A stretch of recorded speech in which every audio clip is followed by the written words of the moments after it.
Namam Vishnupadaya Krishna Prashtaya Bhutale Srimate Bhaktivedanta Swami Niti Namani. Namaste Saraswati Deve Gaudavani Pracharine Nirvishesha Shunyavadi Paschatya Deshatari. And that part, I was there in Chippewa. Prabhupada called that room his office. And I just come back from shopping, getting neem datuns and jalebis for Prabhupada. And he was sitting at his box, the metal box. That metal box is here in Alachua at Nalini Kanta's house. And there were crumpled papers on the he said, sit down. He said, I'm composing a verse to describe my preaching in the West. Namaste Saraswati Devi Gaudavani Nirvishesha Shunyavadi Paschatya Desha, who preached the message of Lord Chaitanya Gauravani to the Western Mayavadis and Buddhists and impersonalists. So I was there for that. I was had no place to stay, so by the way, this sometimes gets me criticism, but Prabhupada, I'm the only one that Prabhupada sent in writing with and to both parties sent me to Sridhar Bhakti Rakshak Sridhar Maharaj that you should have a Shiksha Guru, and the only one of my godbrothers who was capable is Sridhar Maharaj. So I was staying there. Then he got very, very ill, and yet he lived to 92 years old. But he got very ill, and he sent me to Calcutta to another godbrother, Madhav Maharaj, in Satish Chatterjee Road in downtown Calcutta. And then I wasn't preaching with them. I met a gentleman who was the assistant secretary of some government office, and he took me around and made appointments and programs for me to preach all over Calcutta and even North Calcutta, which was still beautiful. The Bengali jungle doesn't need a gardener. It is just beautiful. Someone once asked me, do you see this Mayapur as the spiritual world? And I said, yes. It is just beautiful. So in 1970, Prabhupada arrived on the first jumbo jet that landed in India, and there was kirtan on the plane, and the pilot had to say, "Please sit down, you're rocking the plane." So, but we didn't listen. And then Prabhupada arrived in 1970, and Ajay Pataka came first. Before that, a few months earlier, we would go together and preach in homes. And I met some very important ministers and judges, high court judges. And so, yes, and I wanted to preach in South India. So I asked Prabhupada, I would like to preach in the form of a sannyasi. He said yes, and Jayapataka too.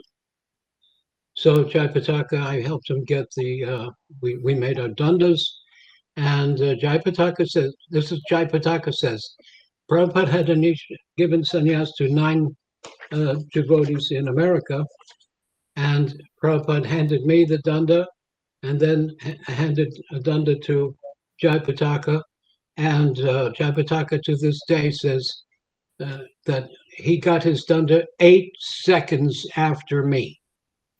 So I am the 10th sannyasi and he's the 11th. So I outrank him, see, by 8 seconds. And then we preached. Then Prabhupada wanted me and Bhavananda and Tamal, we arranged to buy the land in Mayapur from Jabad Ali Sheikh, Muslim gentleman, and so we purchased the first 10 bighas. A bigha is about 1/3 of an acre. And what they didn't tell me, though, my god brothers, God bless them, but they didn't tell. Prabhupada wanted to do a trick. We actually had about 20 beakers, but Prabhupada told me to build a fence around the 8 beakers so that the envious other God brothers wouldn't know how big we were. However, that year there was a terrible flood. And, but so finally we got it built. But that was Prabhupada's little trick. So the fence got built, and of course the long building got built. And, while we were building, I was in charge of and my nickname was Tini Ak Kathalog. He says something once, and you do it. No, don't argue, because they're the labor class. They're fond of arguing uselessly. Tini Ak Kathalog. So now one of those Muslims, his father, he said, I saw Bhaktisiddhanta. Yes, and he would walk like this with long steps. And wherever he would sit, it became a picture like that. And he was in awe of that. So he's a great thing. So he's blessed for that. Yes. The preaching went on. Then I traveled in South India for three tours, 3 years, all over South India. And yes, then I would come back to Mayapur to rest and be in the Dham. And then the first Calcutta Ratha Yatra came up.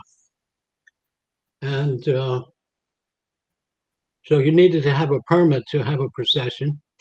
So myself and Jai Pataka came. Before that, this is interesting. We had to get another permit, but you needed a permit for everything. There was a lot of government, very lot of government. So we went to the Writers' Building in Calcutta. I don't know if it's still called that. And Jai Pataka, we applied. He said, "Oh, I will not give," because maybe they were pressing us for some goosh, huh? Goosh, Jane? Bribe. So we said, "Now, who's your Jai Pataka? Who's your superior?" "Oh, that's Mr. Mukherjee." We go up to Mukherjee. We need this permit there. No, I'm not. I cannot. Who is the authority around here? And this is important. Said, "Oh, that's Mr. Wilson. That's Mr. McGregor." The British were still on top, even in 1970, 71, 72. So we finally got it. And then another year, we came to the first Calcutta Ratha Yatra. And Jai Pataka and I also, we would move around together. And we went to the chief of police. And he said, "No religious festivals in Calcutta." And I said, "But last month was Ramadan, and we saw thousands of Muslims gathering in the park, the public park at the Qutb Minar." He said, "Yes." Boom, boom, boom, boom. He gave the permit.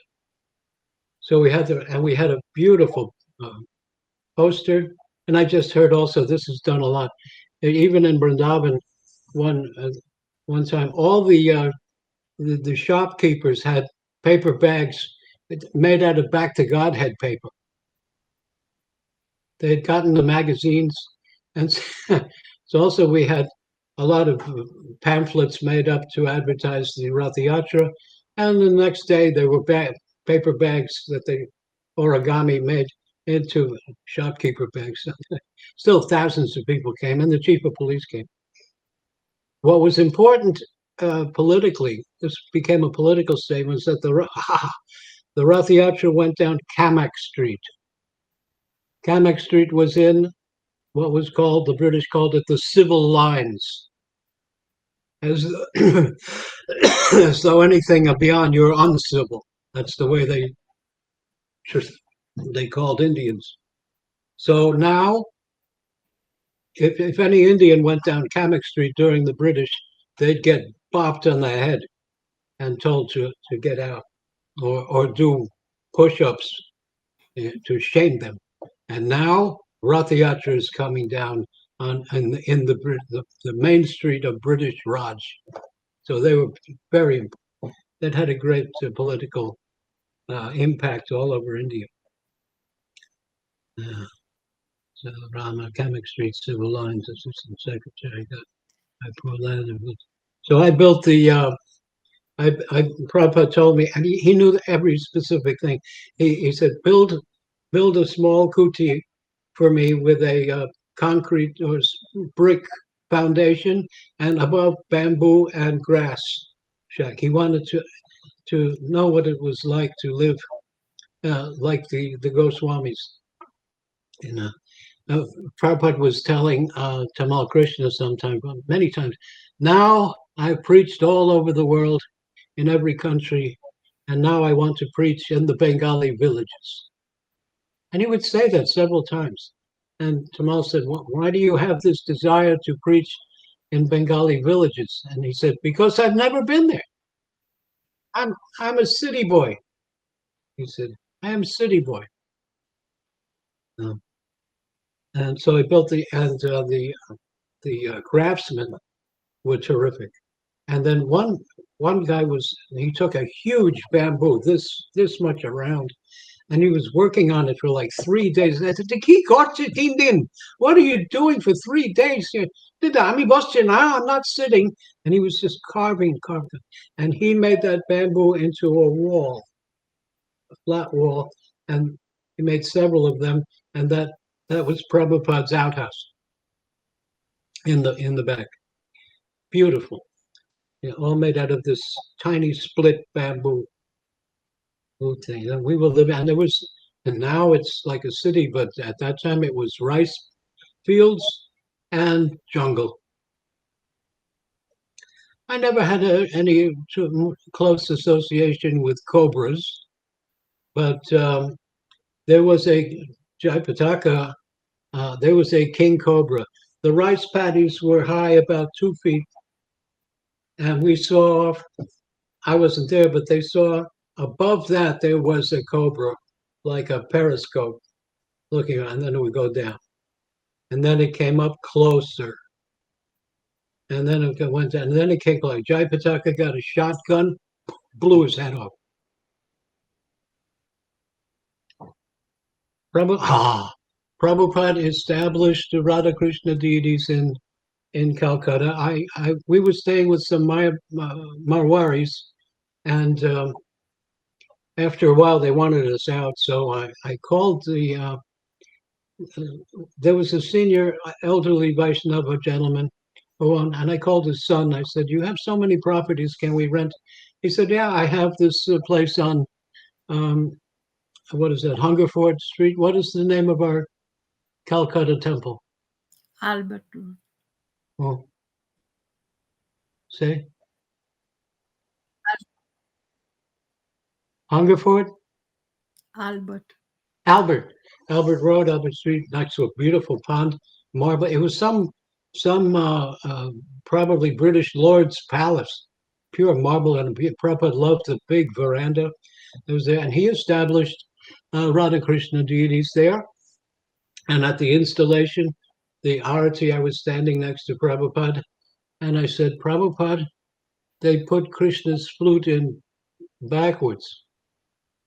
Prabhupada said, his face is melting. And he said, "Krishna is all powerful. He can play from both sides." And this is also because Prabhupada's sannyas guru was Bhakti Pragyan Keshav Maharaj. I met him in the last year of his life, and we did kirtan for him, and that was when I first arrived. But his version was to establish white marble Krishna, next to also white marble Radharani, that Krishna is in the glow of Radharani's golden jyoti. So I used to tease one gentleman. He would come up and he said, "Swamiji, why is Krishna white?" And I said, "No, he's black." "He looks white." He said, "No, he's black." So in that way, I made him concentrate on looking at darshan of Krishna. White marble. Those are all the notes I have. Now, give me some questions and comments that will prompt me, my memory, because so many things happen. Do you have any comments and questions now? Hare Krishna Prabhuji. We are really, really fortunate to have your association here. The historical event we can see that to hear the history of Mayapur Dham and preaching in Bengal under the blessing of Srila Prabhupada. So, like we are curious to know, like I am from this generation, like we are like young people, we are curious to know like how do you get the inspiration to come to Bengal and Mayapur in those days, like your like situation, how it was difficult or how it was easy. You learned Bengali, and then how was it to interact with the local Bengali people here? So I did not want to learn Sanskrit, and because Sanskrit is an ocean. I said, well, let me learn Bengali because Chaitanya Charitamrita, Chaitanya Bhagavat, so many granthas are in Bengali, and it's an easy language. But when Prabhupada first came to New York in '66, we said, well, where are you from in India? He said, Vrindavan. I said, well, what's that like? He said, you can become more Krishna conscious in Vrindavan in one day than a year in your New York. I said, I want to go there. And then when Prabhupada had his like third heart, there were 2 heart attacks on the Jaladuta and then one in New York. And it was not a heart attack and it was not a stroke. This is serious because people have been misusing this, that Prabhupada had a stroke. So he wasn't so competent. It's a terrible thing to say because a stroke is from a brain. He was working very hard and we didn't know what a transcendental person is, you know. But he called me in and his heart was fluttering, fibrillating. And he told me he was lying down, so he told me just to stroke like this fast. And it came a little better. And then we also didn't know, we took him to Beth Israel Hospital, and they were sticking him with needles and spinal taps, and they were just experimenting. So one day, the doctor comes in, Prabhupada was in bed, and Prabhupada grabs the doctor's arm and says, I feel okay, I'm going home. And the doctors, and they wanted to keep him, Brahmananda and Gargamuni rescued Prabhupada. They put him in a gurney and rolled him out, got him into the elevator, down and out. They got him under there. And since that time, I was in a car with Prabhupada was in front. He turned around to me and others and said, no matter what happens to me, do not take me to a hospital. We said, no. He said, I'm counting on you. No, and he didn't like anything delivered by needles. That is not the Ayurvedic system. And I was Mayavadi also. My father had a lot of stress and anxiety in business, so he got books on Buddhism and the Upanishads and Gita. So we had that in the house. And I always thought, and they were all Mayavadi at that time, there was no Vaishnava being taught or books. So I always thought that the ultimate Bhagavad Gita was the Vishwarup, the universal form. And at the end, Sanjaya says, and I remember seeing that form of Krishna. But I always thought, and all the Mayavadis, non-Vaishnava, they think that means the universal form. So that means everything is God. Sarvam kalvidam Brahma. And Aham Brahmasmi. So if I'm Brahma and everything is Brahma, we're back to the beginning again. Things still hurt me. I still get sick. I still have a limited body. So that was a confusion. Another confusion. I read Shankaracharya's slogan, Brahma Satyam Jagan Mithya. The truth is Brahman, God, and this world is false, mithya, not just illusory, but false. Jiva Brahmanaiva Napar. The Jiva and Brahman are the same. So I was going on with that. So I didn't care about school or anything. But still I'm still here. I'm still feeling pain and anxiety and desires and hunger and then Shankaracharya also has a purport, just like when you see a rope in the grass and you think it's a snake, that's illusion. And I thought that's not a good argument because it's a real rope, and somewhere there's a real snake. The illusion is mistaking the rope. But if you've never seen a snake, you won't be afraid of a rope in the grass. So somewhere there must be a real one. And I kept on. Then Prabhupada destroyed. So I met Prabhupada. Someone told me there's this Swami downtown. And he's different than these Mayavadi Swamis uptown. I said, how? He said, well, there's a gathering there in the storefront, and two people will start arguing, and he just sits back. And when they're finished, he speaks and answers them both. So I came there and I saw him for the first. He was sitting on the floor, no Vyasa-san, he was sitting on a grass mat and effulgent. And I said, I don't care what his philosophy is. I don't know what he's eating, but I want that. So everybody could come up and see Prabhupada. And so I asked him, is everything, how can God have a form if he is also everywhere? So he handed me a Bhagavad Gita. Before we used the Dr. Radhakrishnan Gita. And Prabhupada said, read the verses, the translations are okay, but don't read the purport. So he said, go to 9th chapter. Because I asked him, can you teach me Raj Yoga? That's the yoga of raising the Kundalini and exploding your head. He said, here's Gita, go to 9th chapter. Raja Vidya Raja Guhyam Pavitramidamutama. This Krishna consciousness is the king of yogas, and it is the yoga of kings. So I said, whatever you say, I'm going to accept. Then I said, well, then if Krishna is in me and he's also in his Goloka, how can that be? And he said, just as the sun planet is in the sky, millions of miles away, but if you have many, many containers of water, you'll see that reflection of the sun disk in every one. If you take away the pots of water, you won't see, but anywhere you put a mirror, you'll see that sun. So he's always there, unmanifest. Krishna consciousness and Guru Mukha Padma Papit Jitete Koriyaya Divya Gyan Hride Prakashita. 1 minute.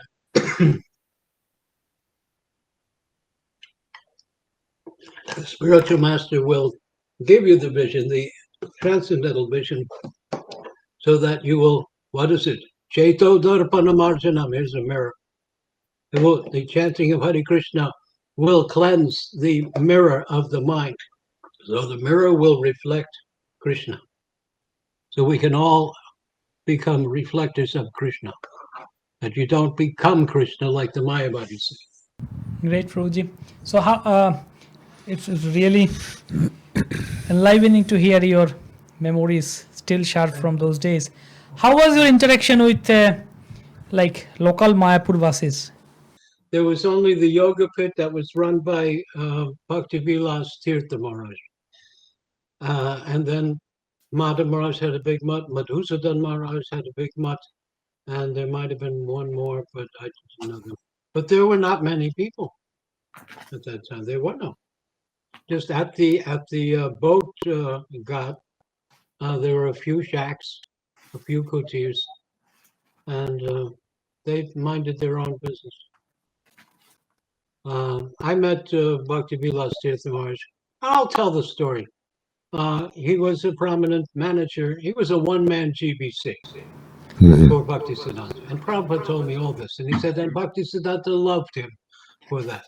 Whenever there was some problem, send Kunja Babu. That was his name before sannyas. Send Kunja Babu. He was a railroad station, what is it called, master. What is the title of the station master? Station master. So that's a very, very important thing. The trains, and this is under the British time, the trains carried people, they carried mail, they carried gold, and they carried soldiers. So a station master is very, very important. He can call the army, he can call the police, he can call the court. So he's very prominent. Clandestinely, he also had his brother and son educated, and Prabhupada was telling me this, and he said what I'm going to say now. I shouldn't say this, but it is coming. So he had his son and brother educated in London as barristers, and they set up a trust for the Yoga Pith and their land. So when Bhaktisiddhanta did write a will that Kunja Babu should be the manager for life. But when Bhaktisiddhanta left this world, Kunja Babu said, "This is in my name, in my trust." And that's what you may have heard in court cases. No Indian lawyer can stand up to a British barrister. See? And no judge will go against a British barrister, educated barrister in India under the British. So he won and won and won. And more or less said all the godbrothers would come and he'd say, "Get off my land." So I met him, and he was a smooth operator. Really. He was an extremely competent, powerful person. Spiritual? No. No. So just to be a good producer or manager of the property, that's called, Prabhupada said this to Tamal once. Tamal was coming out of Prabhupada's room with this smile on his face. I said, "What? What did he say? What did he say?" He said, "There are two kinds of disciples, sons of the mother and sons of the father. Sons of the mother are interested in the assets of the movement, which is vital. And sons of the father are interested in the money, in the message of the spiritual message. So the properties may change by legal or by war or by whatever, but the body will maintain and go on eternally."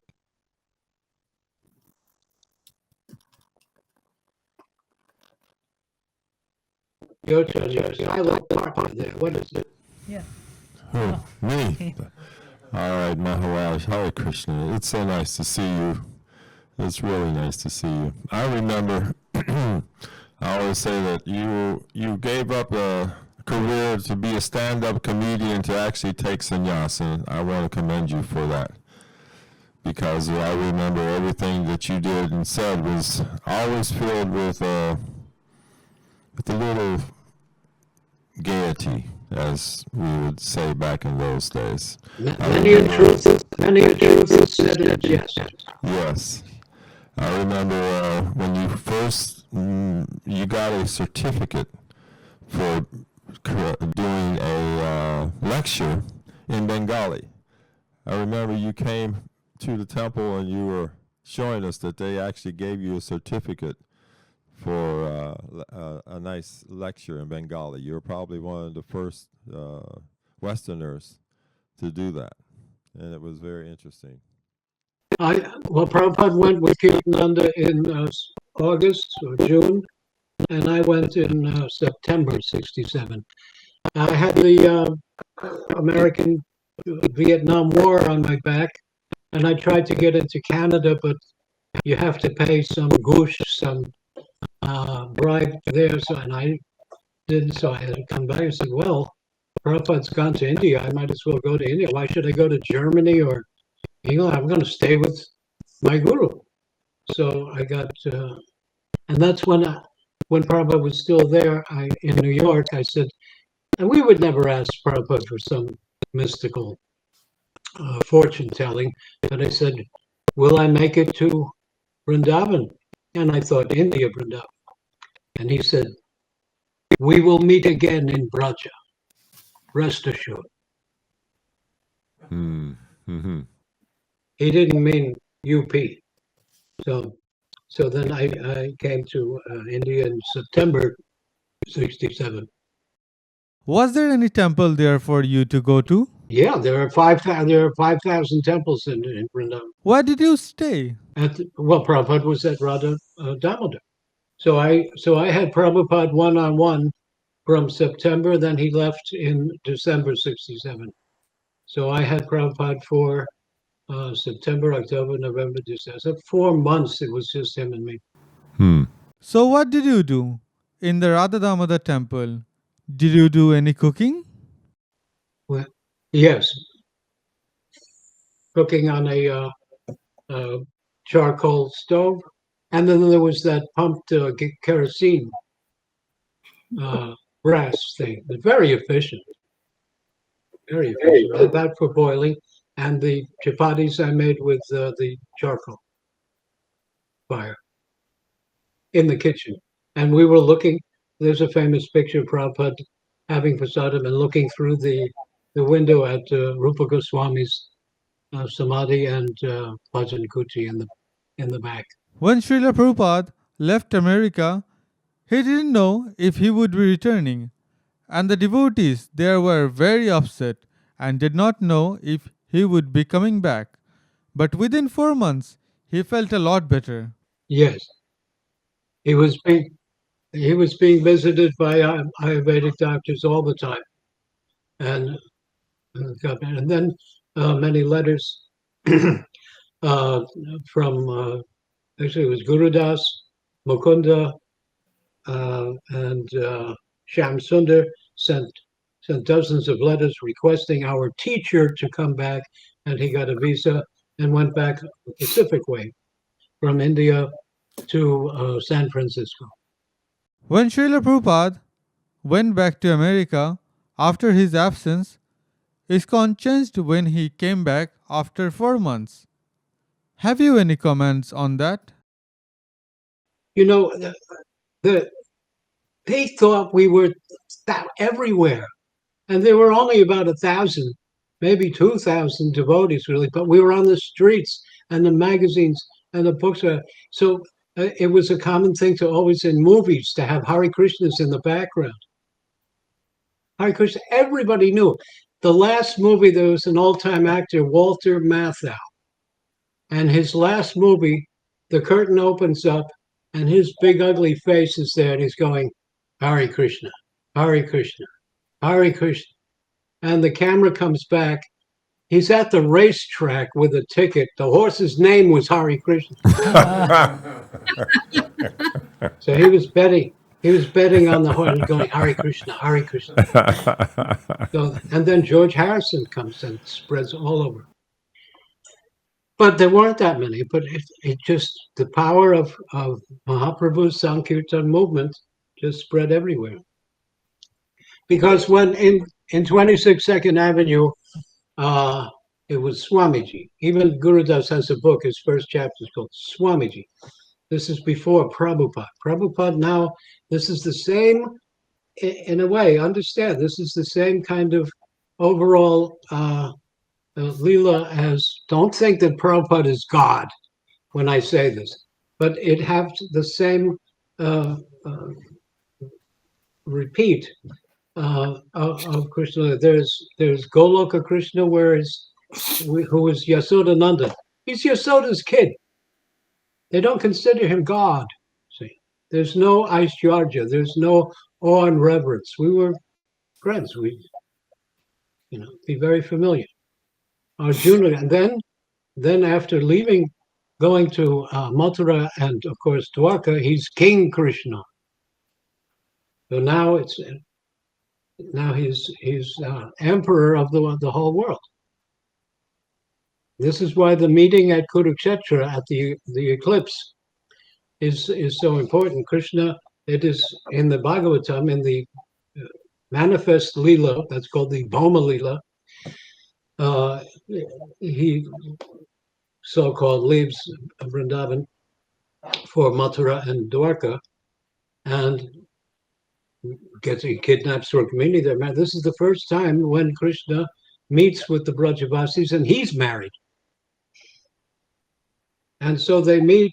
The Brajavasis say, "Well, Krishna's coming to Kurukshetra. That's about halfway from Dwarka. We can see him, and it's after 85 years of him leaving when he was 16. So, and then finally, so Krishna says, I want to go and meet with my parents and with my gopis. So Subhadra says, I'll go first. We'll take chariots. Balaram also wants to see Rohini and Vasudeva. Well, I don't think Vasudeva was there, but he wants to see Nanda and Yasoda. So Subhadra, their sister, says, I want to, I'll take the chariot first, so they'll see, they won't think they're being attacked by Maharathas, and we'll go slow, we won't kick up the dust, and I'll go first, and then Krishna and Balaram come. So that's where our Rath Yatra comes from. Krishna, Balaram, Subhadra are coming to see the Brajavasis in Kurukshetra. And Krishna gets down and he meets with Yasoda and his friends, and he knows the cows by name. And then they meet with Radharani. And the verse says, Api smarata na sakya. Do you still remember me?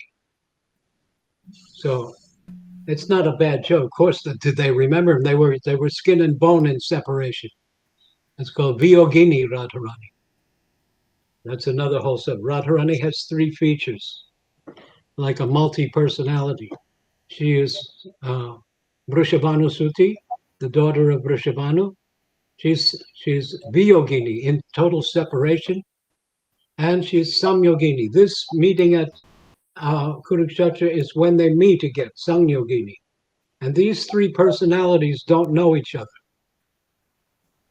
Okay. So Krishna is always with Radharani in Vrindavan. Now they meet again, and Krishna says, and they said, come back to Vrindavan now. Take off that crown, and where's your flute, and put the peacock feather back. Hey, you can't dance in that armor. How are you going to dance with all of that? Is that a sword? And he has to say, I can't. I have more demons to kill. I have more dharma to sanstapanataya. I cannot. And there's this big separation. And that's when, so Prabhupada explained this way. Somebody asked Prabhupada a challenging, stupid question.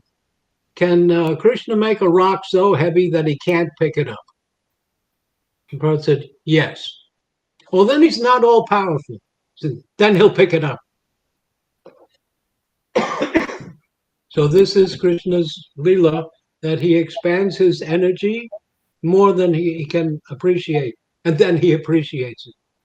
And then he expands it again. So who is energy? Is Shakti? Is Radharani.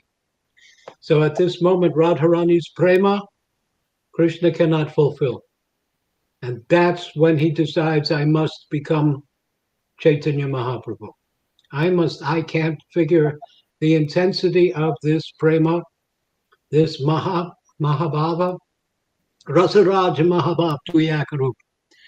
The king of Rasa and the Mahabhava Ananda of Radharani become one.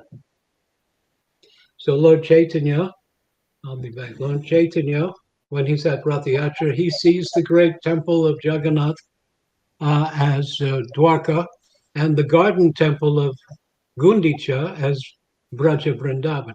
Hold on.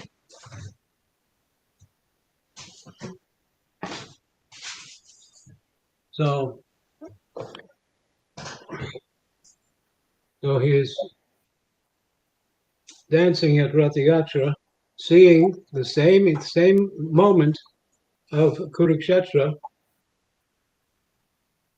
to come back on the Grand Road, and then to bring Krishna back to Braja, which he could not do 4,000 years ago. So this time, so then the chariot, stops, and they're pulling and pulling, and Maharaj Pratap Rudra even sends soldiers and elephants. The cart would not move. Mahaprabhu goes behind and just touches his, not by superhuman strength, he just touches his head to the back, and the chariot, the Ratha moves on, and Krishna now returns to Braja. So that moment in Kurukshetra is now fulfilled, is now accomplished. This is a great moment.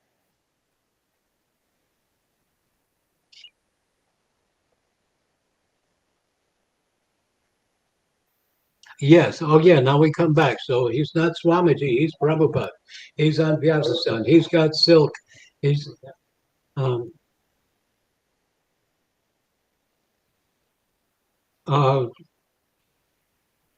it became huge. Just like when Krishna's in Braja, only that Vrindavan Dham has prema. When Krishna goes to Dwarka and becomes king, he covers the whole world by his influence. And so did Prabhupada. So there, you see these similarities there.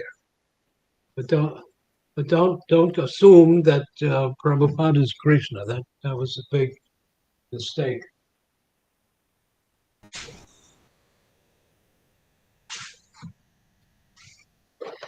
But the Sakshat Haritva Samasta Shastri came to Prabhupada Priya. So all of the acharyas, they will kind of reenact the pastimes of Krishna as acharya. Acharya is a manifestation of Krishna.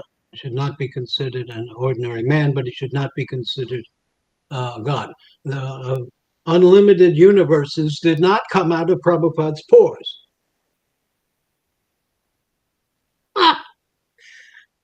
But unlimited books came out.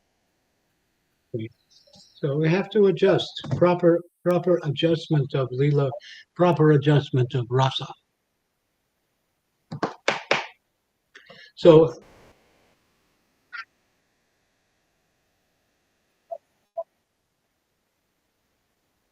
I don't know, but he was constantly reading the Baladev Vidyabhusan's Gita commentary. He had a small book, and in block letters it said Baladev. That was Baladev's Gita commentary. And I think also Govinda Bhashya by Baladev Vidyabhusan, because he was reading something and he told me, sit down, sit straight. And he taught me the first Adhato Brahma Jigyasa, the Vedanta Sutra commentary, Adhato Brahma Jigyasa, and then the second one, now I'm forgetting, what is the second one? Adhato Brahma Jigyasa, and Janmadhyasya Yata, and then the last one, Anavriti Shabdat, Anavriti Shabdat. So I only learned two, and the commentaries on those two.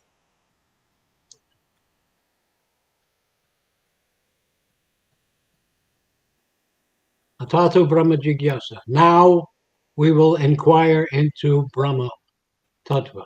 Now means now that you've taken a human form of life, you can ask. Now that you come to and have a guru. Now that you're at least able to learn. Now that we're coming to this book. Everything else stops. Now we will inquire into Brahma, into the science of God.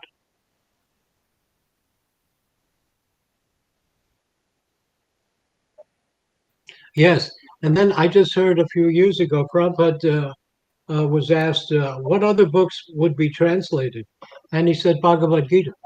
He said, but you've already done it. He said, oh, there are many versions of our Acharya's commentaries on Bhagavad Gita. I remember one time in Calcutta, we were having nice gathering for the life members.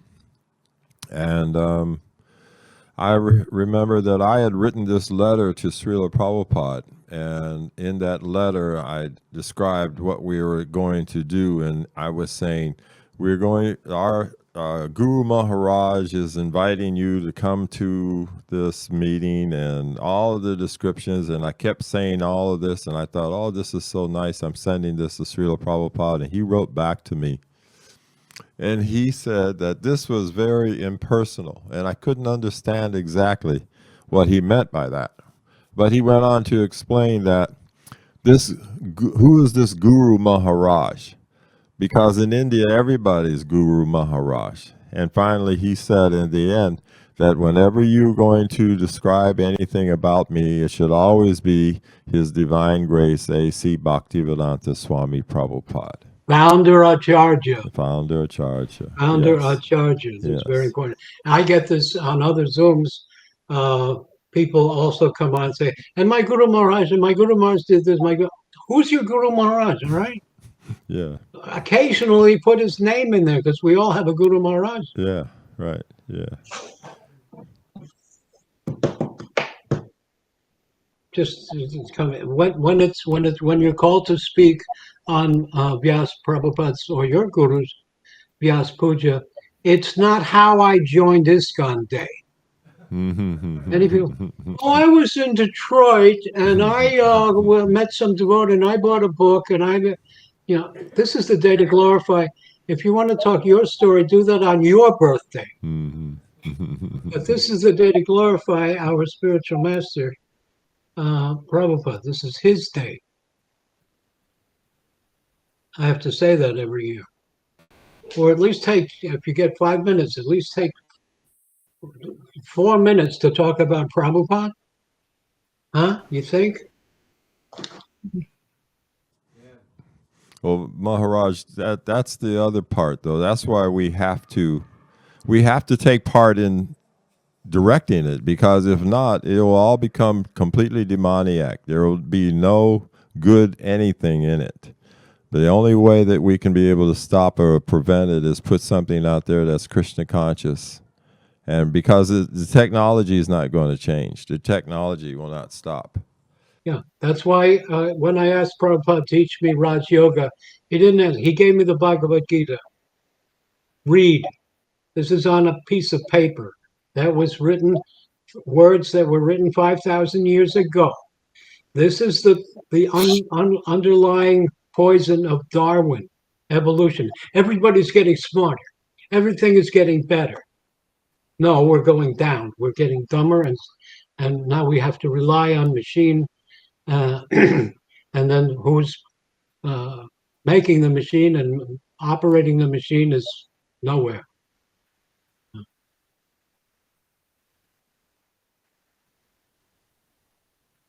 We're not getting well. We're getting weaker. And then they lie. Oh, people are living longer than ever. Our Shastras show people used to, even when I was in India, I saw so many people in their 90s reading without glasses. Old people, men and women. What do you mean, people? And Mark Twain said there are 3 kinds of lies: damn lies, white lies, and statistics. They can juggle anything they want, and then they lie. And the British will make propaganda. We came to civilize India. Those savages. They say that. And what did they do? They just sucked all the wealth. Well, not all of it, but so much wealth. And then they made India purchase everything from London. An old timer told me, he said, you couldn't buy a box of pins that didn't say made in England. That's how they brought culture. Are you kidding me? Culture? And then many different groups, Gandhi, Vivekananda, they tried to get around it, and it was just bring Krishna. That was Prabhupada's first question to Bhaktisiddhanta. He was in the Gandhi movement.